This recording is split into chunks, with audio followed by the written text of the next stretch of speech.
I'm Stephanie Rabus, and you're listening to The Jay Franzi Show.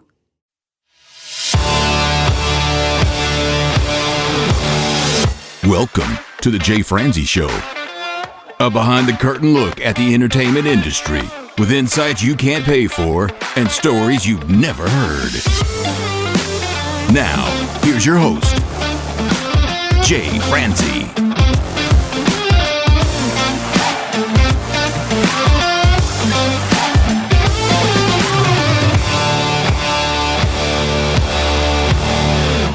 And we are coming at you live. I am Jay Franzi, and this is your source for the latest news, reviews, and interviews. So if you would like to join in, comment, or fire off any questions, please head over to jfranzi.com. All right, folks, tonight we have a very special guest with us. I said it once, I will say it again. We have a very special guest. We have a country music recording artist hailing from the great state of Tennessee. We have Miss Stephanie Rabus. Stephanie, my friend, how are you? I'm doing very well. Excited to be here today. It is a pleasure to have you.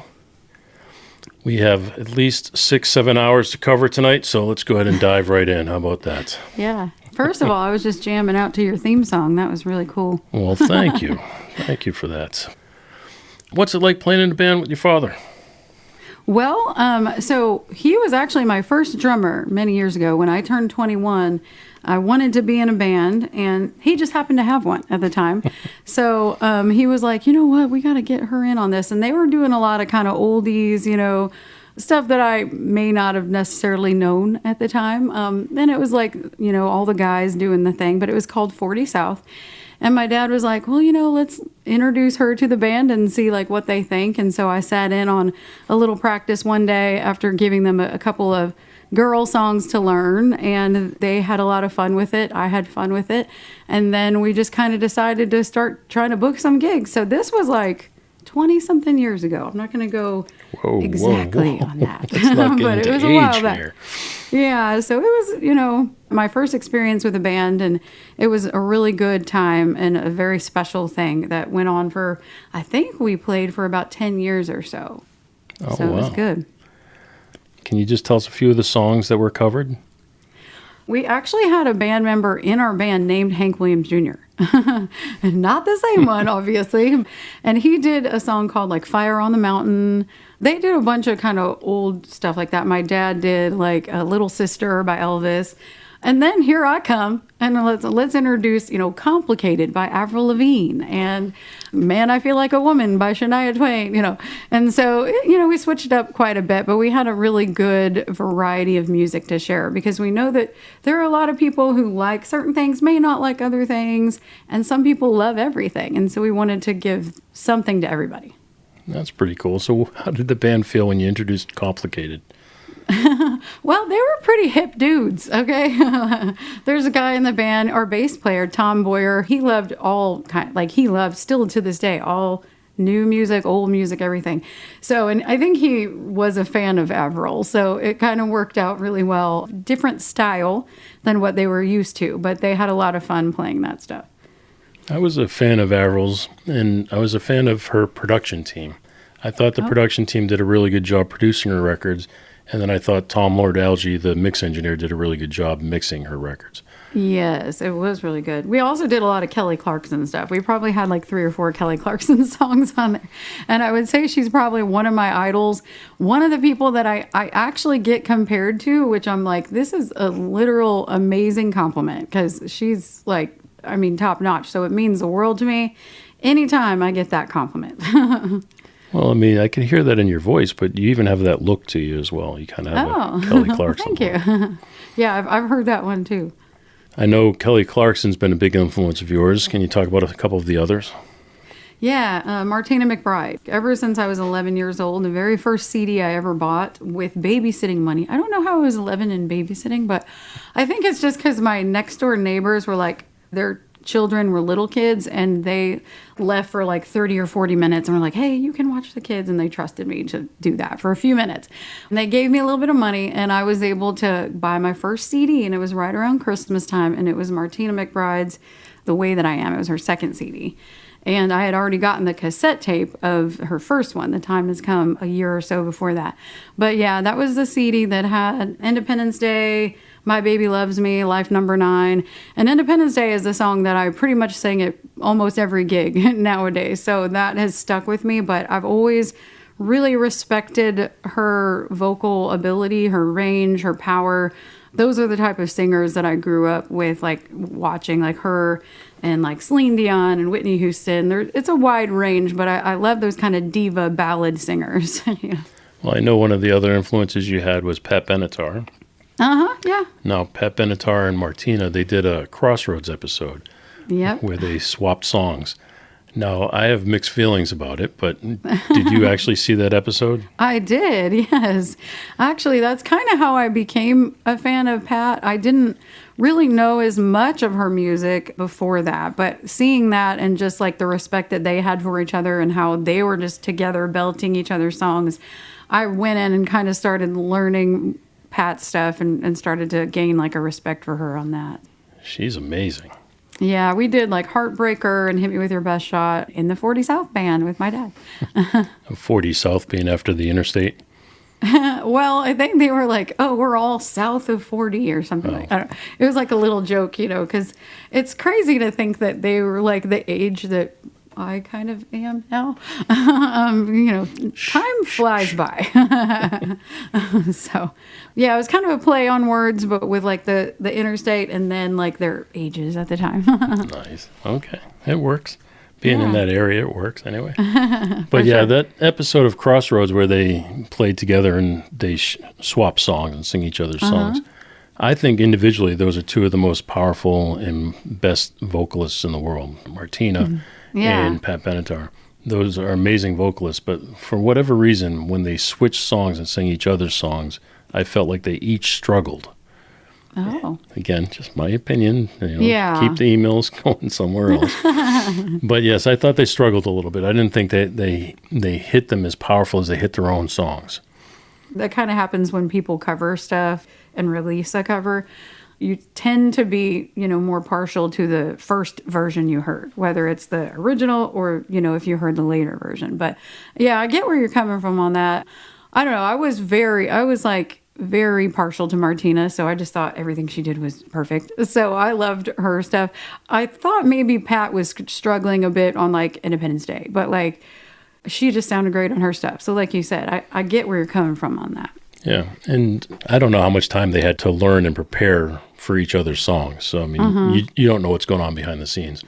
Oh, no. I mean, but especially Pat Benatar being classically trained, and she's very, very good and a very strong vocalist.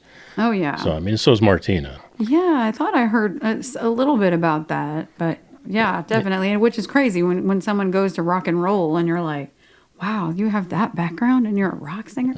Yeah. It's crazy. That's why she's lasted all these years. It's just the ability to, sing and control her voice and do it properly. You learn all about the breathing and all that stuff, for sure. So you've got that wide range of influence. So let's talk about how you incorporate that influence into your own music. Yes, definitely. When I had the opportunity to make my own album as an independent artist without, a label or someone kind of telling me what to do, which is, the upside of being an independent artist. There are upsides and downsides, but the upside is creative control. And the fact that I could go in and make an album that like everything sounds a little different and it's not kind of like, you hear a lot of artists that are like, oh wow, every song sounds the same. And I didn't want that. Like I wanted to really incorporate like a little bit of blues feel to it. Like one of my songs is I Want What I Shouldn't Have. It has a little bit of a bluesier sound to it. And then a little more of a pop, like the Kelly Clarkson stuff was a song called Safe Place to Fall, kind of more of that pop ballad range. And then there's a song on my album, the album called My Time Now, Buying Time and Living Now. And that's got more of like a rock country edge to it. So I wanted to incorporate a little bit of all of these influences in the songs. And there's some that are a little more traditional too. Back in the Bottle has kind of more of a traditional like acoustic kind of sound to it. But yeah, I definitely, being able to do my own thing, wanted to kind of showcase all of those styles and influences.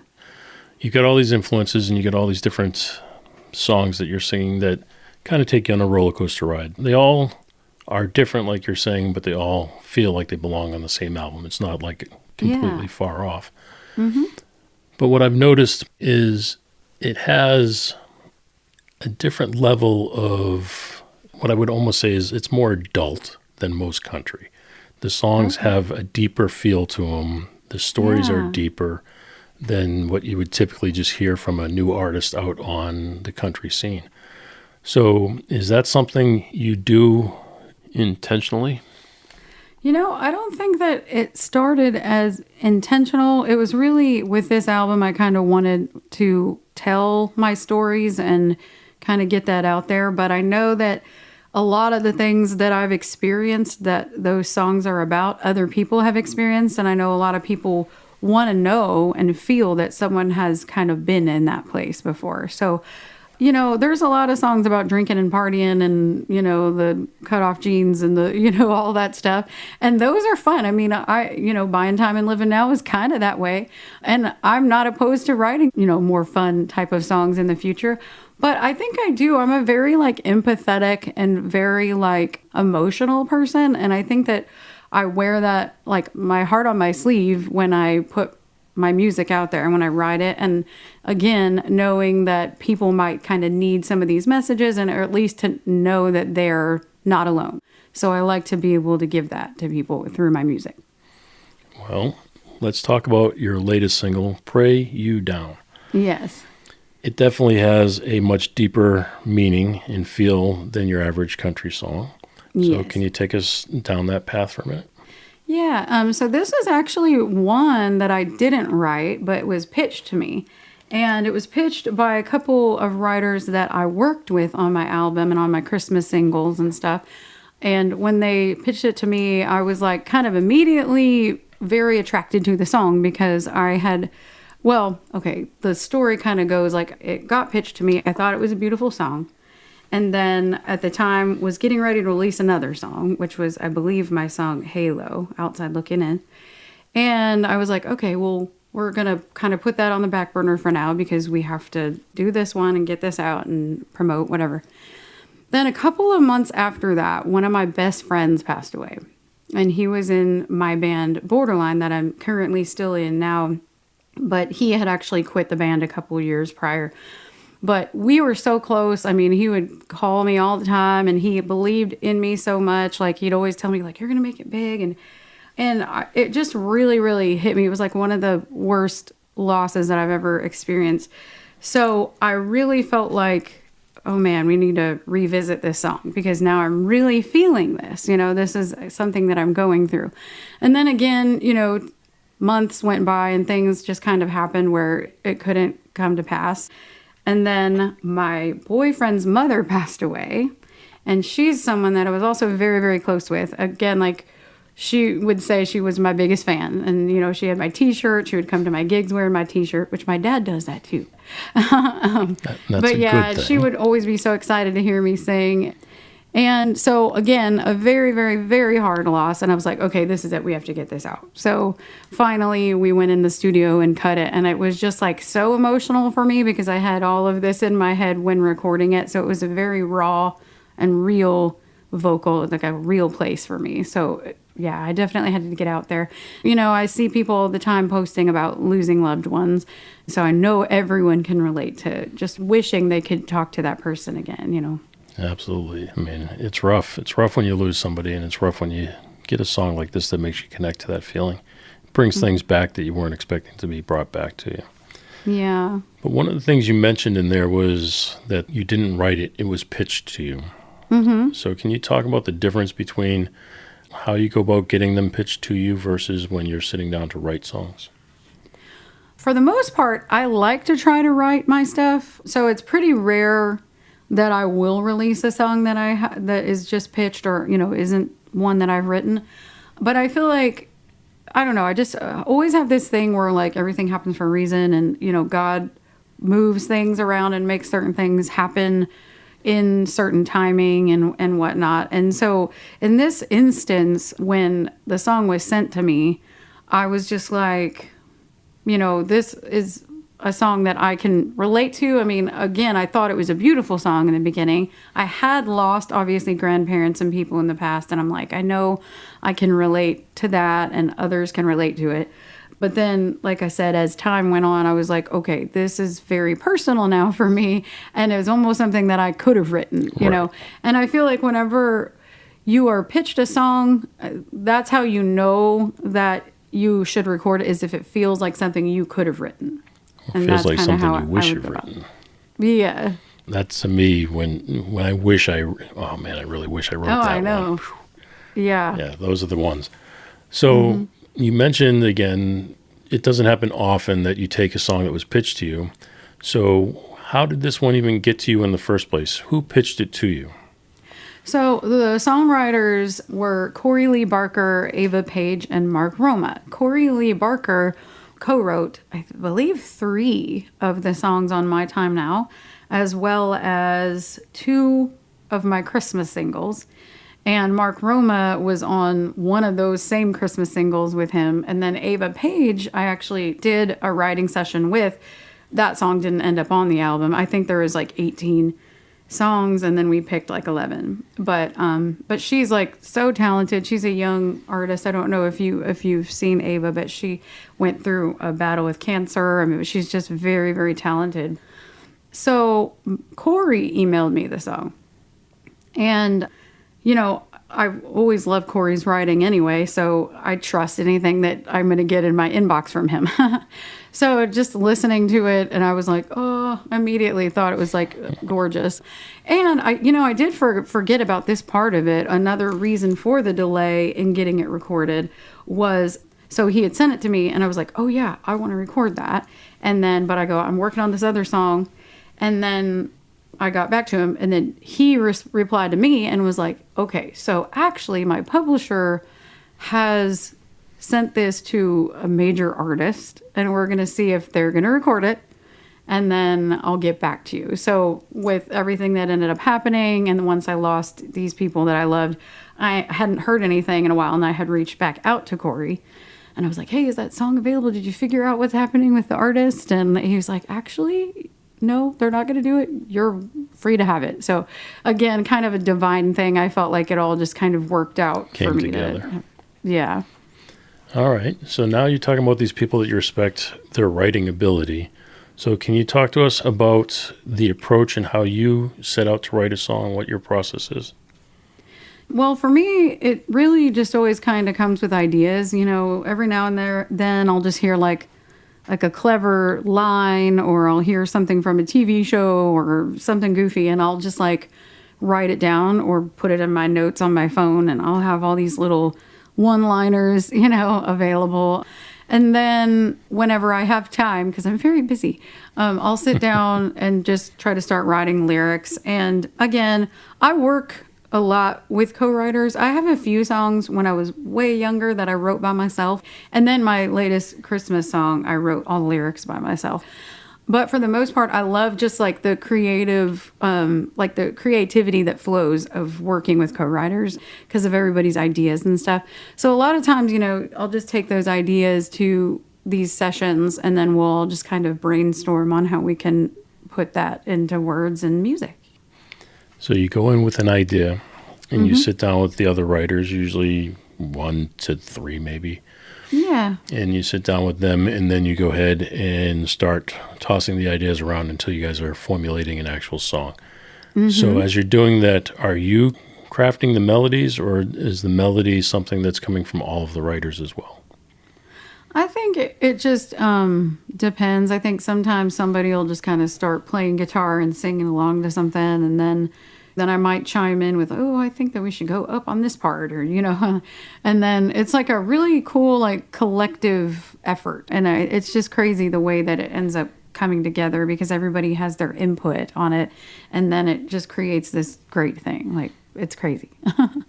It's a fun process. It's got to be. But I asked you because earlier I mentioned how your songs are different, but feel like they all belong together. And one of the things I think that makes them different is the melodies are not always predictable. Yeah. So a lot of commercial songs, the melodies become predictable. the benefit of them being predictable is that it's easy to pick up on and easy to sing, and people remember them. But your Yeah. songs have an ability to be memorable without being predictable. So as you're writing these songs and as you're putting these melody lines together, what's the next step? Do you take them into a demo studio first, or do you just go straight to the studio to record them? Well, pretty much the album and any other singles that I've had, like you kind of do a thing on your phone, like a little voice note type of situation. And then later on, either in that moment or maybe at a later date, which for me with the album, I think we ended up just doing one day of kind of a session of just a guitar vocal, like little demo thing. So we went and did like what we called a work tape that way, and went in and did a bunch of them, I think one day and then another day. So got all those knocked out. So I had like 18 little vocal and guitar demos. And then we kind of just went through and decided to pick which songs we wanted to go with. And then once we had that figured out, then we started scheduling the sessions for like the players and everything. So then they ended up having the players come in and do all their stuff. And then I went back in and did my vocals. And then later on came back and did harmony. I did all my harmony vocals on my albums and all my singles. So That would explain why they're so tight and sound like they blend well together. thank you. That's another good thing. So again, let's just go ahead and paint the picture a little bit. So you're in the writing room, you're with the writers that you're working with, you come up with a song, you pull out a phone or a little recorder where you can just quickly capture the idea. So the goal of the session is to not only just write, but to capture the idea that you came up with. Yeah. Then you think about it for a day or so and go record an actual true guitar vocal where you're Yes. focusing more on arrangements and melody at that point. And then you're taking that into the studio and you're going to go ahead and record that for your finished product. So when you're going into the studio to record that as your finished product, do you first work with a producer or are you working with a session leader?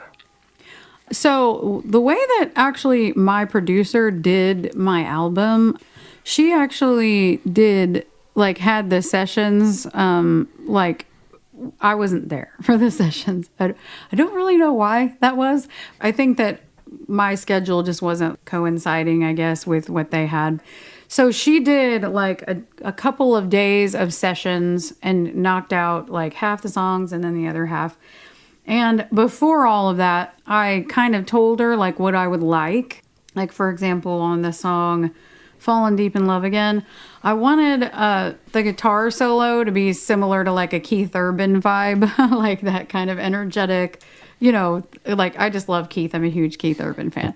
So I kind of gave her that. And there was like a Tennille Arts song that had a sort of that bouncy, upbeat vibe. And I said like something kind of similar to that, you know, just the feel of that. And then, you know, gave pretty much some input on each song of like some direction of what I wanted. And for the most part, everything turned out exactly kind of what I had in my head. There was like 2 things that I was like, okay, might need you to go back in and do a couple different things on that.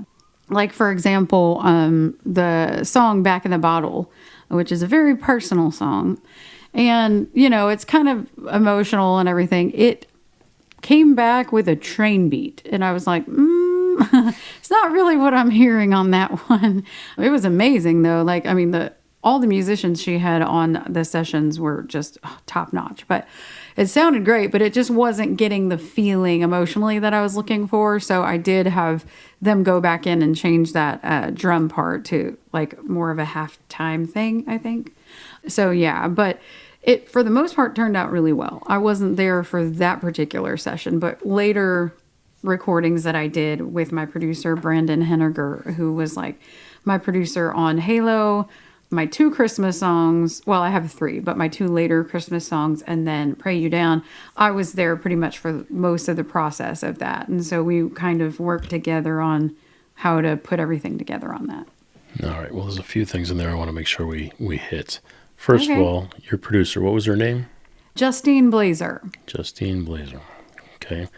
Now, normally I would like to know kind of what her process is, but it seems like this process is a little different than normal where you're not there, so she has to work to get an understanding of what your expectations are, and then try to reach those, which you said she did. So that was pretty cool that she was able to capture what you wanted without you being in that room. So you also mentioned Keith Urban. Keith Urban, produced by Dan Huff, and Dan Huff on Keith Urban's records, to me, they have a much different sound than your other country records that are out because they're a little bit more music forward than vocal forward. So it's more like a band. And it sounds like you were going for more of that band vibe.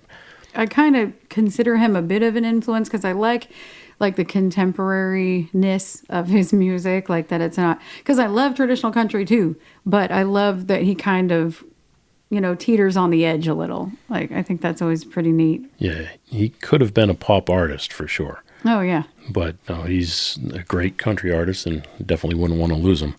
Oh, yeah. But I mean, and not only just the vocals and the writing ability and the ability to craft such a great song working with a great team like Dan Huff, but his guitar playing and his musicianship and everything. I mean, he's definitely the full package. If you ever truly have a great all-around country artist, it would be him, even though he's from Australia. Yeah. Well, and I've seen him in concert probably, 5 or 6 times. He's one I've seen a lot. Like the 3 top concerts, the people I've seen the most in concert would be him, Martina McBride, and back in the day, Brian White, who I don't know if you got to see any of this in my info, but I got to sing with him a few times, actually. I did a duet with him at a fan club party of his. It's got like ton. I don't even know. I should have probably looked up the numbers, but on YouTube, there's the duet of us, the original one we did of From This Moment On with him and Shania Twain. It's got like a bunch of views on YouTube. So yeah, if anybody's interested, you should check that out. Stephanie Rabus and Brian White. That is pretty cool. But yeah, he's a really sweet person, and like I said, I just loved his albums. I mean, I may have also had a little bit of crush on him back in the day, but, like every girl back then. Yeah, those were the 3 that I saw the most in concert for sure. That's funny. My very first gig when I moved to Nashville was working with Keith Urban. That was the very first gig, him and Phil Vassar. Oh, Phil's great too. Oh, super, super talented. And what an amazing writer. He's written for just about everybody under the sun. I know. Jody Messina, I do, on my cover gigs, you might have caught some of those lives when I play on Broadway. I do a lot of her stuff. And actually today I played a gig with Dink Cook, who's the bass player for Phil Vassar right now. Used to be Toby Keith's bass player. And he also does some stuff with Wade Hayes. So I just played a gig with him today.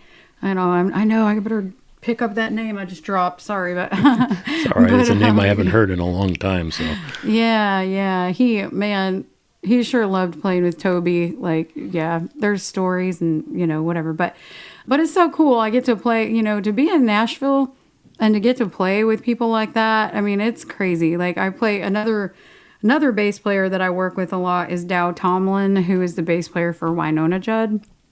And so, I mean, it's crazy. Like, I get to play with all these very talented people, and I just feel very grateful and blessed that I get to do that. That's one thing. Nashville is no shortage of great musicians. Mm-hmm.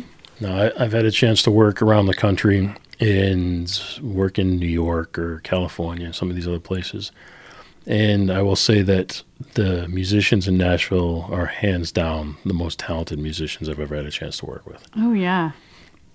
But you mentioned Brian White, and we won't talk about the crush, but you mentioned Brian White and having a chance to perform and open for him, but you've also had a chance to open up for some other artists. And Brian White is kind of different than the other artists. So let's first start with Brian White, and how did that come about that you had the opportunity to work with him? Well, the very first time that I opened for Brian White I was like 14 years old, and I had been in this contest. It was like a little karaoke contest that was like, it was a national thing, but each kind of state or whatever had their own one, and then you would move on to like the nationals. And it was in St. Louis, and I ended up actually winning that at the age of 14, winning a trip to Las Vegas to be in the finals, where I apparently got 4th place. I mean, you didn't know because only 1 through 3 knew, but and then would go on. But the one that was my host he told me, oh, you got 4th place, so you just missed it. I'm like, oh, okay. But it was a really cool experience. And out of that, at the venue where this took place, which I believe was called Little Bit of Texas, maybe. I think it changed later on to In Cahoots in St. Louis, Missouri. But they would have these concerts, and they would get some of the people from this karaoke contest to do a little, a one-song opening thing. So they had like a whole little show with each of us doing a song. And so I got to go and perform to open for him on that one for the first time. Did you perform it as a karaoke song? Well, that's what they did. They had us do the tracks. So they did play the tracks for us. And what song was it? I think I did It Matters to Me by Faith Hill, which was the one that I did when I won the contest. I'm pretty sure that was the one I chose. And then the full circle moment happened when I was at that fan club party, and I was just talking with some people that were huge fans of him. And I was like, yeah, I would love to sing with him. That's a big dream of mine. And this girl who was just not shy at all, Tara, she's still on my Facebook, and we're good friends. We literally met that day. It was like 2010. And she was like, well, I'll tell him. I've been to all of these fan club parties, and he knows me. And she stands up. She goes, hey, this girl, she can sing, and she wants to sing with you. Like, she actually had me, like, sing a little bit to her first so that she... And how embarrassed were you? I was like, and then he, sure enough, was like, all right, sure, come up. So that was how that whole thing happened. And then later on, my band Borderline did an opening show. So I've had a few experiences with Brian and got to do that duet a few times after that. So you, again, had an opportunity to open and play with a lot of these artists, but one of the ones on your list is Lee Brice. Now, I've had a chance to work on a couple of Lee Brice's records, so can you tell me what you thought it was like working with Lee Brice? Oh my gosh. First of all, I mean, the talent level is like insane. So good live.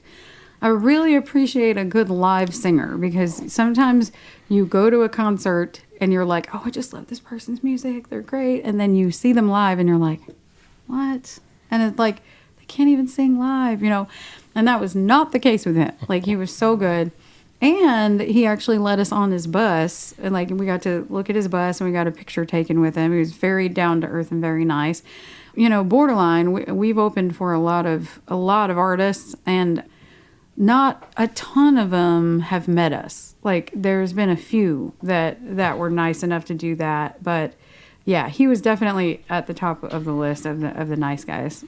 Yeah, a lot of times the artist that you're opening for doesn't even know you're there. I know.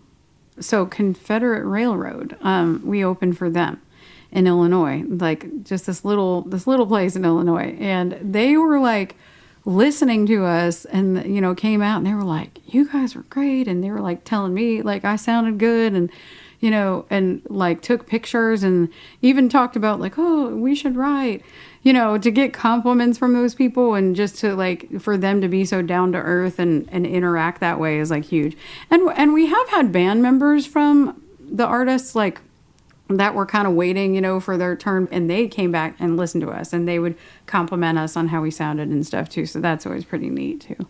Well, it's funny you mentioned that because I know a lot of guys who are out with big artists and they're part of the band, and they often don't spend much time with the actual artist.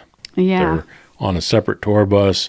The artist comes in, either flies into the venue or shows up right before the show starts. They might sing a song or two to warm up, and then they're performing, and then they're gone. So yeah, it's not quite what we picture or what we think of when we see movies, that you're with the artist at all times and you're laughing and joking and having those moments. Yeah. Well, I heard, a couple of people that have met or played with a couple artists. 2 artists that I would love to meet, because I've heard through people who have worked with them that they are really actually very down to earth and nice and like interactive and all that, would be Winona with Dow. He told me like that she's just like the coolest, and Reba. Like, everyone I've ever heard of that has met Reba has been like, she's the sweetest. And I love that so much. If anybody would be like ego or big head, like that would be her. I mean, she could have done that. Reba could have been that the person. fact that she is so down to earth, like, is crazy. So I would love to get to meet her one day. And Winona, like just hearing that they're that way is just so cool. We had Jeff King on the show a while back, a year or so ago, and he's an amazing studio guitarist, but he also goes on the road with 2 bands, and one of them is Reba. Oh, wow. He's one of the most amazing guitar players I've ever seen, and we've had him on some of the Lee Bright stuff. Oh, wow. Jeff King is one of the ones that I really enjoyed working with because he has a sense of humor. He does not take things too serious, and when he's in there, yes, he can play, and when it's time to play, he's very serious about what he's performing. But in between, he's great to work with. Cool. So we talk about these times you have opening for these bands and the writing sessions that you've had with some of these amazing writers. And then you go into the studio and you're getting to work with all these great people and to do all these great things. What's been the thing that sticks out in your mind the most? I was nominated for some Josie Music Awards. I mean, every artist wants their album to be nominated, you know? Like, I mean, winning artist is always huge, but like your album, that's your baby, you know? And especially with it being such personal stories and everything, most of the songs. But so that was a huge deal. I got to do that. And I think that year I was also nominated for like Female Artist of the Year for country, like modern country, and Song of the Year or single for I Know Where Love Lives, which is a song on the album that I wrote with Corey Lee Barker. And that was like a song that was like I kind of wrote about my boyfriend. So again, a very special song. So yeah, that was a pretty cool thing. Also earlier in my like Nashville career, I got to sing background vocals for Jimmy Fortune on a Christmas special. So that was pretty neat. That was through my first little record deal that I had. So that was a pretty cool experience too. I mean, there's so many things. If I really sat down and thought about it, I would just have like a huge list of stuff to say because, you know, I am very grateful for a lot of the things that I've gotten to do. Oh, of course. But you mentioned again the Josie Awards and being an independent musician. And earlier you talked about the difference between having a label contract and being an independent artist. Mm-hmm. So you started to tell us about the pros and the cons. Can you give us a little bit of what you feel the pros and cons are for you? Yeah, well, like I said before, you know, pros, a lot more creative control. Like I've heard that, you know, a lot of times with a label, they kind of want to just put you in like a little box and they just like, this is the one thing you get to do. And this is the one type of outfit you have to wear. And this is the one, you know, like this is the one persona, you know, and all these things. So they kind of streamline it and make you like one little thing. And, you know, the human being has a lot of facets to them. And I feel like artists have a lot of influences. And so the fact that, you know, as an independent artist, you can do a little bit more of all of that and kind of incorporate it. And I feel like they kind of thought it would confuse fans if it was like one song's kind of rocky and one song's got steel guitar and one song's pop. But I feel like everybody, I mean, most people I know love different types of music. I don't think there's anyone that's just like, oh, I only like country. I only like rock and roll. You know, I think most people have a wide variety of music they like. So I think that fans appreciate that when someone can be versatile that way. So the fact that as an independent artist, you have a little more control that way and kind of can really be yourself and not have to be like this cutout of what they want you to be. And then the cons is, you know, at least with having a label, you know, they have money and they can like back you and they can pay for everything, you know, and you get to have music videos and you get to put out music every 2 months or whatever, you know, singles. And it's a little more difficult as an independent artist when you're like living life and having to work other jobs and do different things. Luckily now I'm kind of in a place where I am only doing music. I was having to do stuff like DoorDash and little extra things on the side, but things have been picking up a bit more. At least the bills are covered now. But as an artist, there's just a lot of expenses with like photo shoots and recording and hiring musicians for things. Do you ever think about using your love for makeup to get endorsements from makeup companies? Well, you know, I do TikTok shop, so I do the little like TikTok affiliate things with that. So I make videos for those things. Yeah, in terms of like actual like big endorsements, like I haven't really thought about that. I don't even know where to start with that, but that is a good point. I mean, that's something to maybe explore for sure. I know that some things come from the TikTok shop stuff. Like some people get, little contracts and things. Another thing that I'm kind of learning about is a UGC, user generated content, which is like all these ads that you see of like real people that are basically doing reviews of stuff.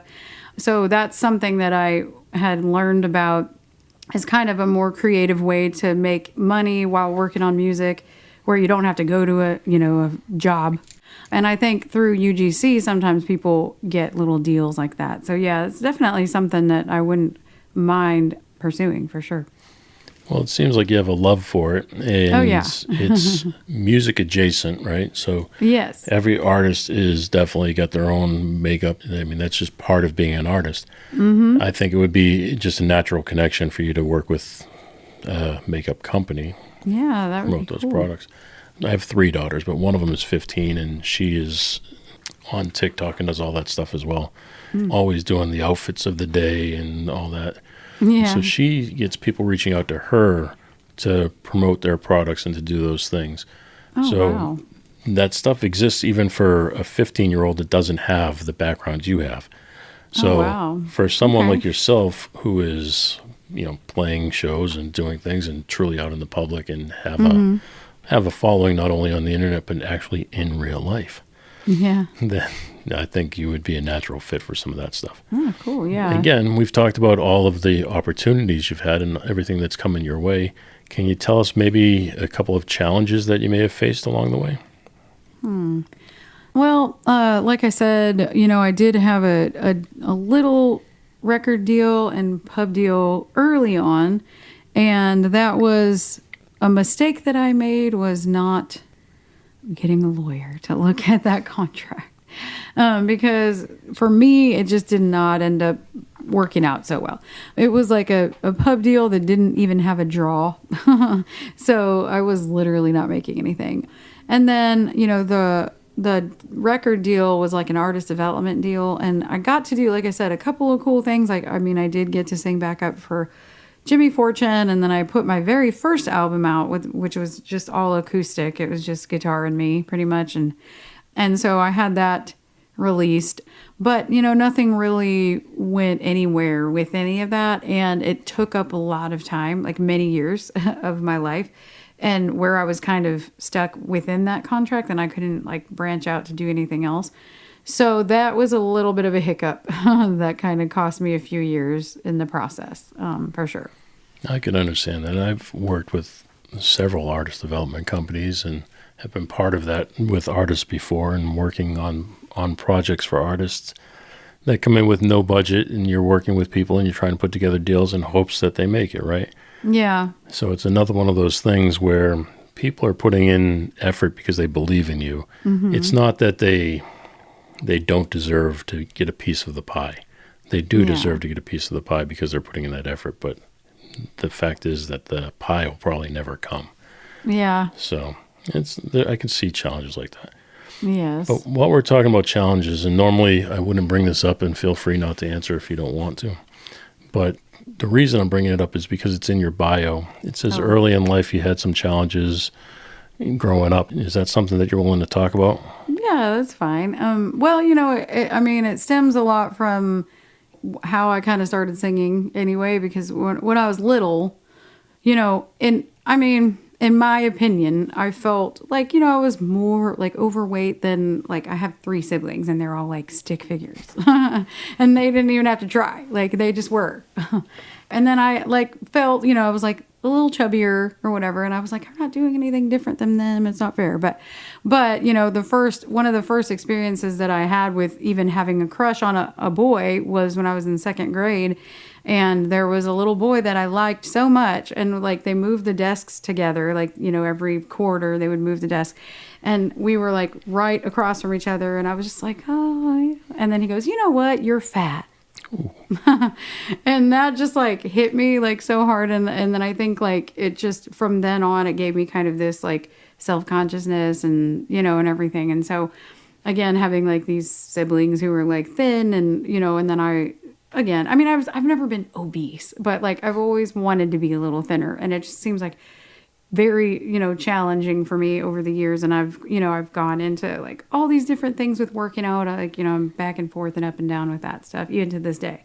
But there's a lot that happens to you when you're a kid that really shapes who you are. And then it's kind of hard to let go of. And so for a long time, it was, hard for me to like open up and everything. And so when I got to sing in school, I mean, not long after that, and like at age 11, the teachers heard me and they were like, oh, you need to be in the chorus. You need to sing the national anthem. And then people started like complimenting me for that. So it just felt like, oh, okay, there's something good here, and one thing that I could be confident in. So, and also I had a cross eye. So I had surgery on that when I was 15, and I had open heart surgery, so I went through a lot of stuff growing up. And I just had to really overcome a lot of self-esteem issues. And like, I still find myself to this day kind of falling into that trap at times. And I have to like, bring myself back to like, I love myself and, all the affirmations and all the things like to be positive and, all of that. So yeah, it's, it's a very personal thing, but it did kind of shape a lot of, who I am and why it's kind of in a way like a triumphant story, because I've just kind of learned more about like loving myself and accepting things. And still, it's like a lifelong struggle, but I've definitely gotten a lot better with it in recent years. So. Well, that's what I was going to ask you. I mean, I have 3 daughters, and those are the type of things that I hope they never have to hear, right? The things that you heard as you're going through school. Mm-hmm. But I know they're going to. And I know they're going to, get picked on for one thing or another at some point in life. Mm-hmm. And my thing is that I hope they have the strength to get past it and that realize that those things don't matter. Mm-hmm. I mean, somebody may have picked on you in grade school, but look at who you've become, right? You're a beautiful woman. All the things that you mentioned, none of them exist. Yes, you may have had surgery on your eye or on your heart, and those things have been corrected. At least I hope your heart has. I can see, can see your eyes have. I can't tell if your heart has. But you go through those things, and like I said, you're a beautiful woman. You got a hell of a career going on right now, and you're an artist that people look up to. That has to make you feel good. Yeah. Well, yeah, and that's also kind of like with when we were talking about it, the songs and stuff, like the song One Moment at a Time is just kind of like everybody goes through a hard time in their life. And, that song kind of tells you like, yeah, this is a normal thing, but you have to like really just take a breath and really just trust yourself and have faith in God in the process and take it one moment at a time, and you get through things in life. So that's the thing about music, is that it can be healing and people can relate to things, and that's why I want to write that kind of music that people can really relate to and feel seen and heard. Well, I hope that has happened for you, and I hope that your songs are connecting. I know I listen to your songs a lot, and I can find connection to them, so I know that other people can as well. And like I said, as father of three girls, that I hope that they have the strength to get through those type of things as well. Well, yeah. And the thing is, too, and that's even scarier, is, back then they didn't have social media. They didn't have, like, the people to go on there and troll on social media. And I've seen so much of that. And I think it's just really sad. I think there are people who literally show up because they just want to be mean. Like, I don't, and I don't understand. Like, I don't get it. One, I don't know why I'm even going to tell you this, but I'm going to, because it's a fun little fact. I had one video go viral. 2 million views. Okay. But let me tell you why it went viral. So, I did not know. I don't know why I didn't know this, because apparently it's common knowledge. I found out later.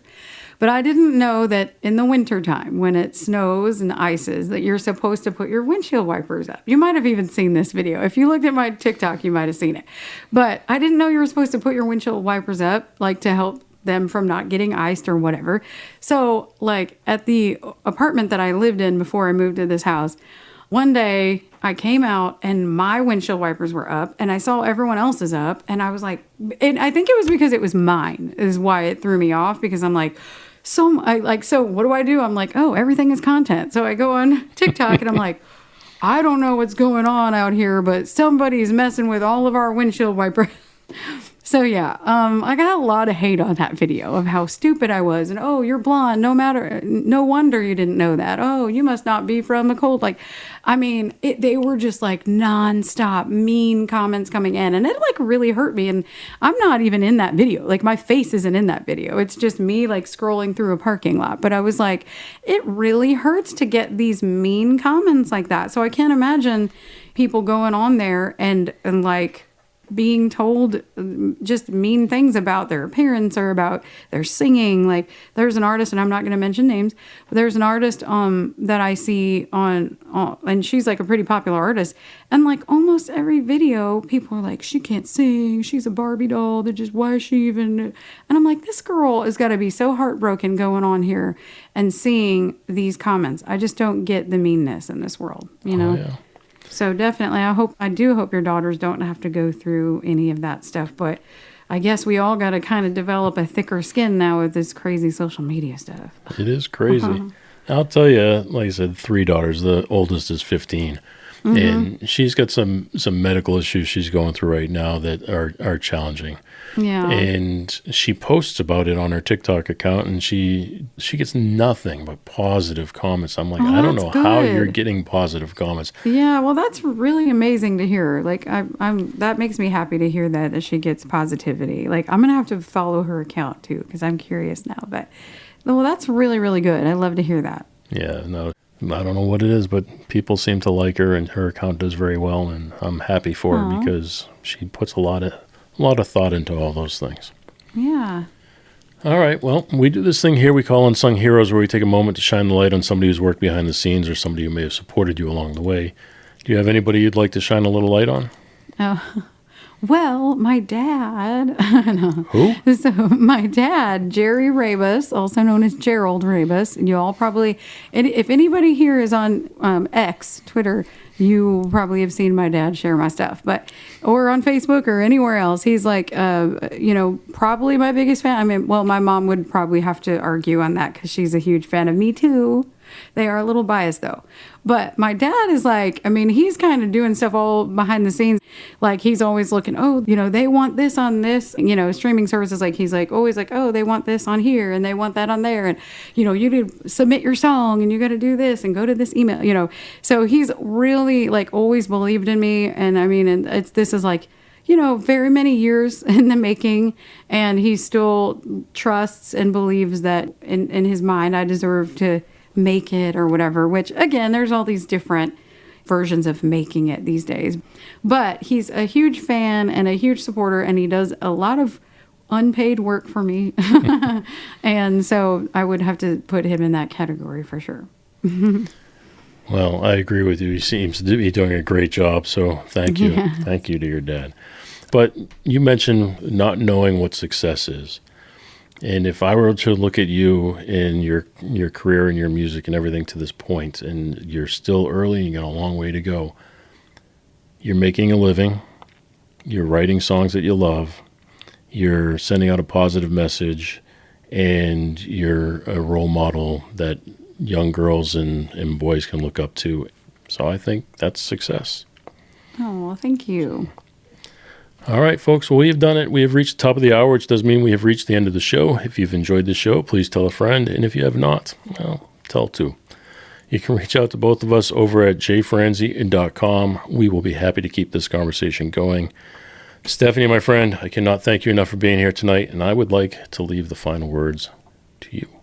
Well, thank you very much for having me. I'm just grateful to be able to share a little bit about my story and, get the message out there that, I do have music that I hope, anyone out there can relate to. And I would love for you all to be a part of the journey with me. Thank you for having me. I'm very honored to be here. It has been my pleasure. All right, folks, on that note, have a good night. Thanks for listening to The Jay Franzi Show. Make sure you visit us at jfranzi.com. Follow, connect, and say hello.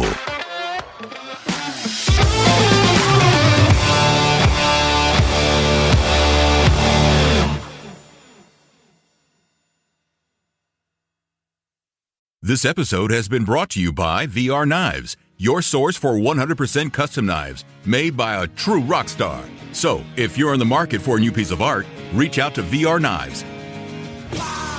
407-421-5528. 407-421-5528.